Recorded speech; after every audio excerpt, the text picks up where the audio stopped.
Hello, in the year 2002, a British newspaper asked its readers to name who they thought was the greatest Briton in British history. At the end of this process, they published the results, which were quite surprising. I was as surprised by some of the suggestions as I was by some of the omissions. Anyway, I've put a link to the results of this poll below.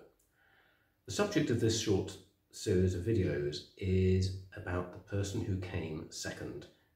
He has a wonderful name of Isambard Kingdom Brunel, probably one of the world's greatest engineers.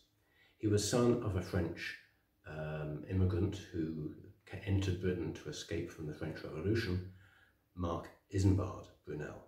As I've mentioned, Brunel is probably one of the greatest engineers in human history, and his legacy is all around us. He had many successes and a few failures, but even when he failed, his failures were magnificent.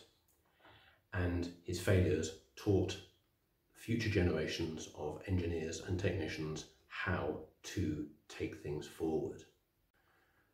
With his father, Mark, he built the Thames Tunnel, the first ever tunnel under a navigable river.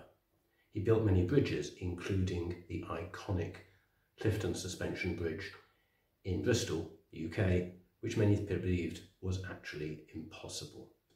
He built what are probably the most innovative steamships in history, and certainly the biggest. The third ship, the Great Eastern, was the first ever to lay a telecommunications cable across the Atlantic Ocean, or across any ocean, come to that. He was the chief engineer of the Great Western Railway and of many other railways, and designed every aspect of a railway system, which is incredibly complex. He also effectively created the industrial town of Swindon.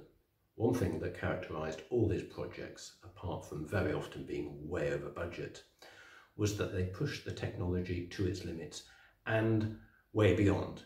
He was not alone in this. In the Victorian age, it was normal to push everything to its limits. He also had a strong aesthetic sense. Whatever he was building, ships, railways, bridges, ports, he wanted these things to also be a thing of great beauty. He died in 1859 at the age of 53 and crammed an incredible amount into such a short life. He was a maverick, a showman, a genius, and a workaholic, and also a great family man.